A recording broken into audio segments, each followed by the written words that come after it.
વડોદરા શહેરના ward number 14 માં આવેલા વાડી વિસ્તાર અને ભાટવાડામાં પાણીની લાઇનનું રિપેરિંગ કામ ચાલી રહ્યું હતું, જે દરમિયાન એક વ્યક્તિને કરંટ લાગતા ઈજાગ્રસ્ત હાલતમાં તેને સયાજી હોસ્પિટલ ખાતે ખસેડવામાં આવ્યો છે। વડોદરા શહેરના વોર્ડ નંબર 14 માં ગંદા પાણીને લઈને વડોદરા મહાનગરપાલિકા દ્વારા પાઇપ લાઇનની સમારકામની કામગીરી ચાલી રહી છે, જે દરમિયાન ખાડામાં ભરાયેલા પાણી કાઢવા માટે દિલીપ નામના યુવક દ્વારા મોટર લગાવી પાણી બહાર કાઢવામાં આવી રહ્યું હતું, જે દરમિયાન દિલીપ નામના યુવકને કરંટ લાગતા તે સ્થળ પર જ બેહોશ થઈ ગયો હતો। આ ઘટના દરમિયાન સ્થાનિક કાઉન્સિલર તીર્થ બ્રહ્મભટ્ટ અને સ્થળ પર ઉપસ્થિત લોકોએ યુવકને CPR આપી 108 ઇમરજન્સી એમ્બ્યુલન્સ મારફતે તાત્કાલિક સયાજી હોસ્પિટલ ખાતે ખસેડ્યો હતો।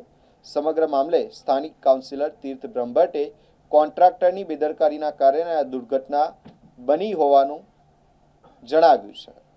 આ ઘટના બની ત્યારે સ્થળ પર કોઈ પણ સુપરવાઇઝર કે જવાબદાર અધિકારી હાજર ન હોવાના કારણે તેઓએ ગંભીર આક્ષેપો કર્યા છે। છેલ્લા દોઢેક મહિનાથી વાડી વિસ્તારમાં ગંદુ પાણી આવતું હતું, જેના લીધે છેલ્લા 15 દિવસથી ખાડા ખોદવામાં આવેલા છે, રિપેરિંગ કરવામાં આવ્યું છે, પરંતુ લોકોને રિપેરિંગ મળતું નહોતું। પરંતુ આજ રોજ એક ખાડામાંથી ગટરનું પાણી કાઢતા મોટર દ્વારા પાણી કાઢતા અને મોટરની જે લાઈન હતી એ કરપાઈ ગઈ હતી, વાર આખા કરપાઈ ગયા હતા, જેના કારણે એક મજૂર દિલીપ કરીને છે એને કરંટ લાગ્યો હતો। ત્યાં તાત્કાલિક સ્થળ પર અમે ટ્રીટમેન્ટ આપી અને પછી એને મોંમાં આયુર્વેદિક ટીપા મૂક્યા, જેના કારણે થોડો એનો હોશ આવ્યો। ત્યારબાદ મેં 108ને બોલાવી જાણ કરી અને 108ના માધ્યમથી મને અહીંયા SCG હોસ્પિટલ ખાતે લાવવામાં આવે છે।